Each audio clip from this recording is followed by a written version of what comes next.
Tonight, football won. Spain are your 2026 FIFA World Cup champion.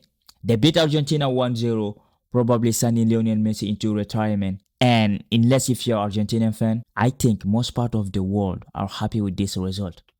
Because the way Argentina represent their country, the way they behave on the field, the way they negate every single rule of the engagement of this game, it is just disgusting to watch. I was surprised that Paredes ended this game because that dude should have been sent the minute he got in on the field.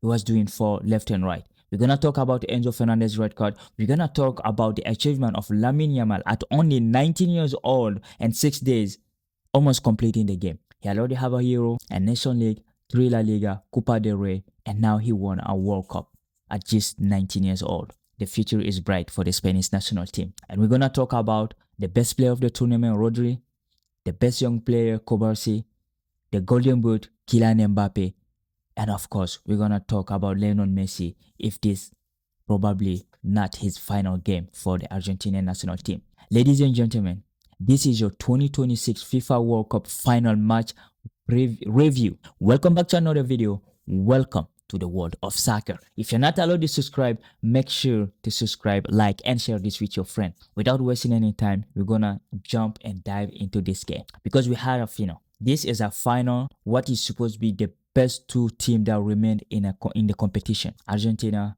Spain. Two different teams, two different way of football, two different way of winning mentality. Argentina is about passion, aggression. You know, they have that intensity on them. And in Spain, is about calmness and control. And when those two cultural clash, the calm one always wins. This is not a military conflict. It's not like a Genghis Khan trying to conquer someone. This is not like the World War II. Bro, it's a football game that you came in to play. Because the way Argentina play, try to start this game with the intensity they put in and the aggressivity, I say, yo, it is good to try to play the game the way you know it. But play by the rule. You cannot be playing like animal, like aggression, like an animal on the field.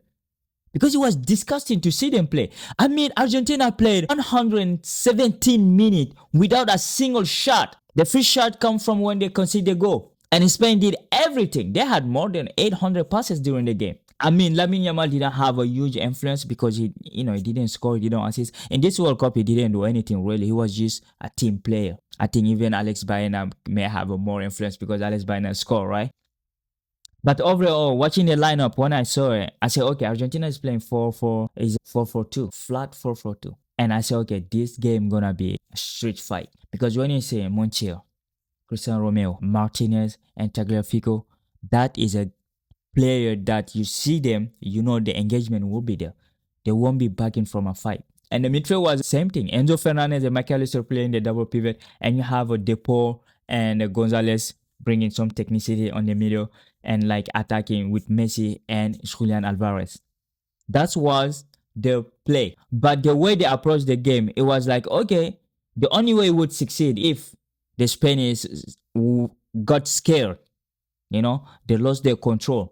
But it did not happen. Spain came up with the same lineup they did against France in the semi-final. And then Simon was like, and the goalie, like, he was in the beach, you know. That dude didn't do anything during the game. He was just chilling, prepare, like doing nothing, having fun. And because you had Kobel, Laporta, Cucurella, definitely the best left back in the world, Pedro Porro. Hey, there's a crazy thing because Tottenham, in the last 3 World Cup, and every single time they had one guy winning the World Cup. They are the only English team to achieve that, right? Because in 2018 was Hugo Lloris. In 2022, they had Cristiano Romeo, and now they had Pedro Porro winning it. So only Tottenham achieved that. You know, hey, I mean, they'll be struggling in the Premier League, but their players are doing great, right? And of course, you have a Pedri, tour of control. He's the one, you know, like he controlled everything in the middle. Hence, he got the best player of the tournament. I think he was better than the Pedri 2022. Like, Pedri 2024 Euro, like, yo, that was insane. I know the Ballon d'Or discussion will be coming out. People, Rodri won he won 3, he won 2 trophies.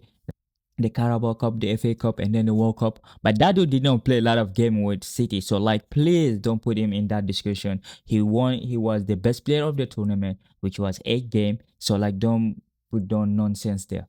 Take the Ballon d'Or, give it to Harry Kane or to Kylian Mbappe, because Kylian Mbappe, although he didn't get any trophy, the dude was the top scorer in La Liga with 25 goals, top scorer of the Champions League, I think 14, 15 goals, and top scorer of the 2026 FIFA World Cup with 10 goals. He's the only player to go back to back Golden Boot of the World Cup. So France did not win the trophy, but they had like the best assister in Michael Olise and the Golden Boot in Kylian Mbappe. So when the Ballon d'Or discussion start, which you're gonna start in Monday, I'm pretty sure tomorrow you're gonna start, please don't bring on Rodri. I think Harry Kane deserve it or Kylian Mbappe. Harry Kane had a fantastic season. He's the European Golden Boot. He scored more goals than anybody. He won the Bundesliga. He finished third of the World Cup, right? So for me, the Ballon d'Or thing, I don't want to put him there. He's a great player, a great midfielder, probably the best number 6 in the history of this game. I know a lot of people say Busquets was good, Pirlo is good, Makelele. I mean, yeah, they were all great, right? But this guy, he controlled the game. And of course, he was helped by Fabian Ruiz and Dani Olmo in the middle. They play with 4-1-2-3. You know, the other people play 4-1. They play 4-1-2-3 because they trust that Rodri will control that midfield. And of course, you have Lamine Yamal playing the left wing and Orizabal. And of course, you have Alex Baena. That's what the starting lineup. In the beginning of the game, you can say, okay, Spain gonna control this game. But I didn't think like they would do this kind of domination, right? Because I know Spain dominated every single team they played. I think the closest team that to get 51-49 was France. That's the only team that get a lot of ball from them. Even had more pass accuracy was only France. Even though France couldn't score because Spain collective is the best collective in the world. They demonstrated since the Euro, they won the Nation League, and now they are the World Cup champion. They may do the same thing as the OG did in 2010 because they did 2008 Euro, 2010 World Cup, and 2012 Euro.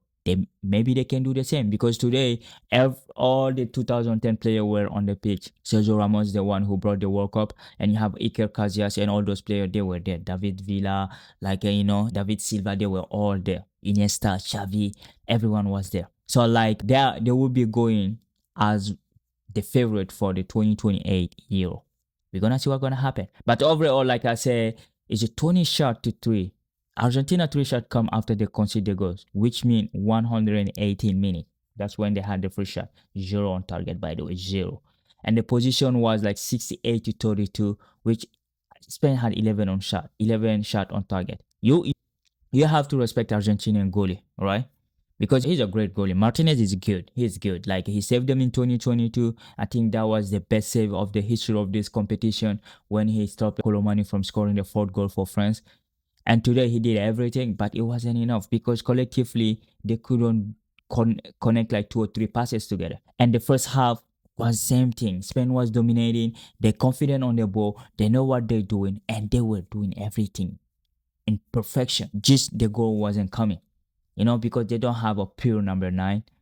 Orzabal didn't have a lot of chances in the first half, and there was a lot of shots like Kobel, the best young player of the tournament. He deserved it. I thought they would really get to give it to Yamal, but hey, they give it to Kobel. Had a fantastic game. I think Kobel and Laporte are the best center back of the tournament. They had a fantastic. I think Spain is the best defense of the competition. They conceded only 1 goal, so you have to respect that. And Argentina did not change anything because people were saying the Golden Boot race is on. Messi may score like a hat trick or like a brace and an assist. I say, bro, Spain stopped France from scoring a goal, the best offensive line of the tournament. And Argentina couldn't even stop like a Capo Verde, Egypt, and every single game. Argentina did not win any game without conceding, except against Austria when they won 2-0. But all the rest, they conceded a goal. They have to fight for their life. They got lucky they got here because the referee were like a bullshit in every single game.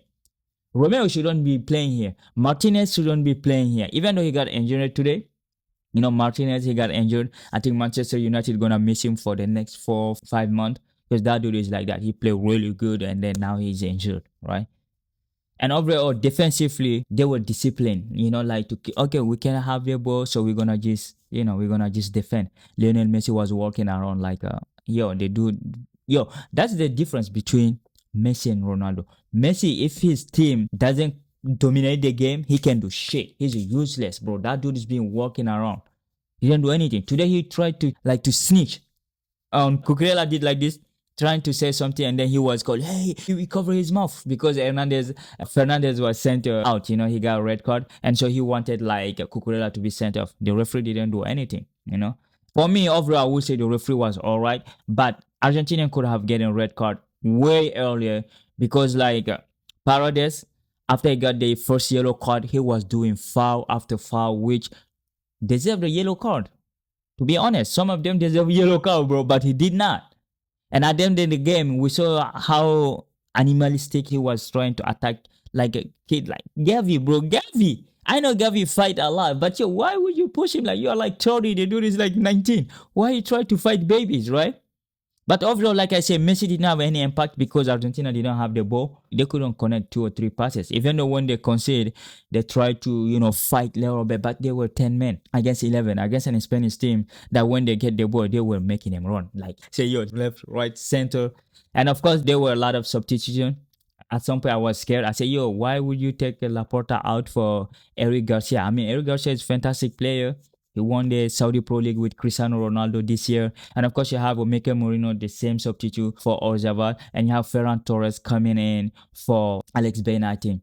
The dude came on. He's the hero of the game. And of course, Nico Williams came on. And then Martin Zubimendi coming on for Rodri. I say, what are you doing? Rodri, he didn't look tired. He wasn't.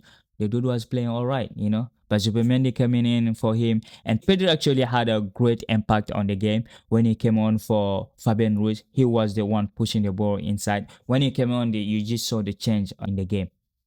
I know some people will say, well, Fabian Ruiz won everything. He won the Champions League, the French League, and he may be the Ballon d'Or. But no, he is not that kind of player. Like, his stat that won't stand out.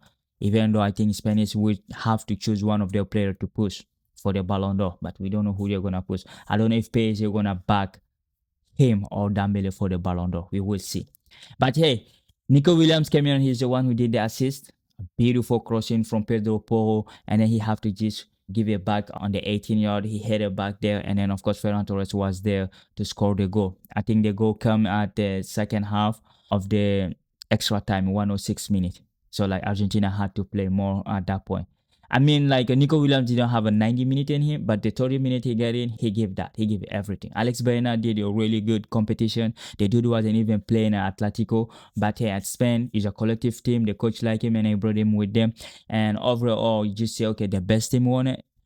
Spain, when they win, there's no contest. Like people won't say you cheated or anything. Like when they won the Euro in 2024, nobody complained because they beat everybody, all the big team, Germany, France, England, they beat everybody to win that. And this year they did the same. You won't say they got lucky or like they got penalty and stuff. No, that team doesn't score a lot of goals. It's 1-0. Even today, Mikel Merino almost scored a goal. Like they disallowed it because Mikel Merino stepped on Martinez's feet. But hey, it is what it is. And the goal was disallowed, but it was a Spain night. Spain scored a goal, and the winning goal by Ferran Torres. I mean, Ferran Torres suffered a lot from criticism from Barcelona fan, even though I like to say that. And myself, I criticize him a lot. And there is one of my favorite YouTuber, Stan, the outsider. He said Ferran Torres. I like it when he talk about him. But overall, he had a good World Cup, like, even the starting of the World Cup wasn't that brilliant, but hey, he ended well. He scored a goal, the only goal that gave them the World Cup, just like Iniesta did in 2010. So Spain are your 2026 FIFA World Cup, deservedly so, because I don't think anyone will come here and say, this happened. No, like they won the game, bro. Leave them alone, right? Congratulations to Spain, and we're gonna see the top scorer, Kylian Mbappé, the best player of the tournament, Rodri, the best young player, of course, Kobel, the best goalie went to Simon. The dude conceded only one goal, bro. Like, he didn't concede. He didn't have any job to do. I think you could give it to Vicina from Capo Verde, or like, you can give any other goalie, because this dude didn't have any save to do. Nothing. Today he didn't face any shot. Like, that was how crazy the game was, right? But he's the best goalie of the tournament, the Golden Glove.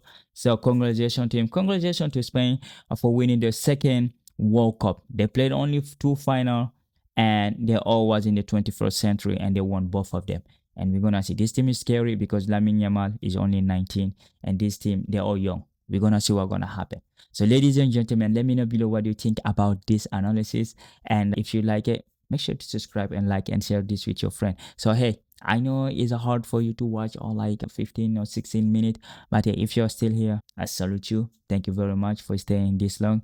And of course, we're gonna start dropping video about Chelsea Football Club because yo, this is a Chelsea football first and foremost. You know, we love Chelsea out here. We love the Premier League. We love the League One. So it's a club football that's going to start because every team now are playing their friendly and preseason. We're gonna see because all these superstars are going to go back to their club. So hey, we're gonna be there. See you tomorrow. You stay safe, stay connected. Peace.